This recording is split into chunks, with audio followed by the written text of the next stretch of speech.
হিমন্ত বুলি ক'লে গৰমটো উঠিয়ে যায়। আপোনালোকে বিধানসভাত দেখিছেনে নাই? বিধানসভাত এইফালে হিমন্ত থাকে, এইটো চুকত মই থাকোঁ। যদি হিমন্ত আৰু মই থাকোঁ তেতিয়াহ'লে আৰু মাজত কোনো নাথাকে আৰু দুটাৰ ভিতৰতে যুদ্ধখন। দেখিছেনে নাই? সঁচাকৈ দেখিছেনে নাই? হা, কিমান যে যুদ্ধ হৈছে। সেইদিনা যে কি যুদ্ধ হ'ল দেখিছেনে? লাষ্টৰ যিখন বিধানসভাৰ অধিৱেশন, লাষ্টৰ বিধানসভা অধিৱেশনখনৰ যুদ্ধখন চাইছিলে নে নাই? হা, হিমন্ত বিশ্ব শৰ্মাই, মই ভাষণ দি আছোঁ, কি কয় মানে হিমন্ত বিশ্ব শৰ্মাই সেইদিনা অসমৰ চাহ বাগানৰ ওপৰত ভাষণ দি আছে। ভাষণ দি থাকোঁতে কংগ্ৰেছৰ MLA, তিতাবৰৰ MLA কি বৰুৱা আছিল আমাৰ? ভাস্কৰ বৰুৱা। ভাস্কৰ বৰুৱাক বিৰাট দম দিছে। বোলে দেখিছে কংগ্ৰেছক দেখিছে এনেকৈ গালি পাৰি আছে। বোলে যি সময়ত আমি চাহ শ্ৰমিকৰ কথা পাতিছোঁ সেই সময়ত বোলে চাহ বাগানৰ মালিকক ভাষণ দিবলৈ দিছে বোলে ভাস্কৰ বৰুৱাক। এনেকৈ বুলি দম দি মানে কংগ্ৰেছক ঠাণ্ডা কৰি আছে। মই শুনি ৰৈ আছোঁ, মই বোলো ৰ বাবা তোক ৰৈহে আছোঁ, মই কোনডোখৰত ধৰি ৰৈ আছোঁ, এনেকৈ ৰৈ আছোঁ মই। মই একদম জোপ লাগি ৰৈ আছোঁ।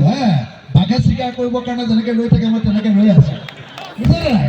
মই চাই আছোঁ, মই বোলো ৰ হিমন্তই কি ক'ত উঠায়। তাৰপিছত 2 নম্বৰত ক'লে বোলে কি বৰুৱা কৈছিলে মাত্ৰ? ভাস্কৰ বৰুৱা। ভাস্কৰ বৰুৱা হঠাতে হিমন্তই ক'লে, এই ভাস্কৰ বৰুৱা আপুনি শুনিছেনে নাই? বোলে আপোনাৰ যে বাগান আছে, বাগানৰ মাটিবিলাক, লাইনৰ মাটিবিলাক শ্ৰমিকক দিবনে নিদিয়ে? নিদিলে বোলে আপোনাক মই সোধাই নিদিওঁ। মইতো চান্সটো পাই গ'লোঁ লগে লগে। মই লগে লগে হিমন্তক সুধিলোঁ, বোলো মুখ্যমন্ত্ৰী ডাঙৰীয়া আপোনাৰ ঘৰৰ বাগানকেইখনৰ মাটিখিনি দিবনে নাই লেবাৰবিলাকক? তেওঁতো এইটো কোৱাৰ লগে লগে তাৰ ছিগিয়ে গ'ল। হেই মোৰ ক'ত বাগান আছে, মোৰ ক'ত বাগান আছে? মইতো লাহে লাহে তেওঁতো গৰমটো উঠাবলৈকে মই কৈছোঁ না। তেওঁ যেতিয়া তাৰটো ছিগিছে মই কৈছোঁ এখনৰ নাম কৈ দিব তাৰমানে চানমাৰী বাগান আৰু কম নে? এনেকৈ কওঁতে তেওঁ একদম গৰম উঠি গ'ল।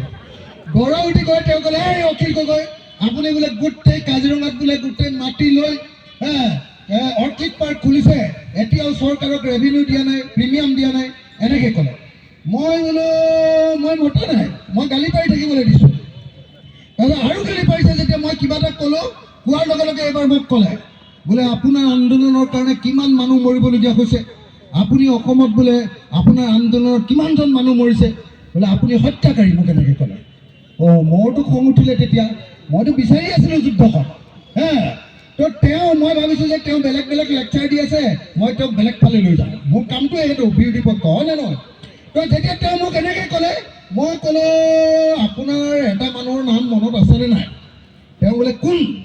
মই বোলো এই উজান বজাৰত যে কংগ্ৰেছৰ এজন ভাইচ প্ৰেচিডেণ্ট আছিলে, কি নাম?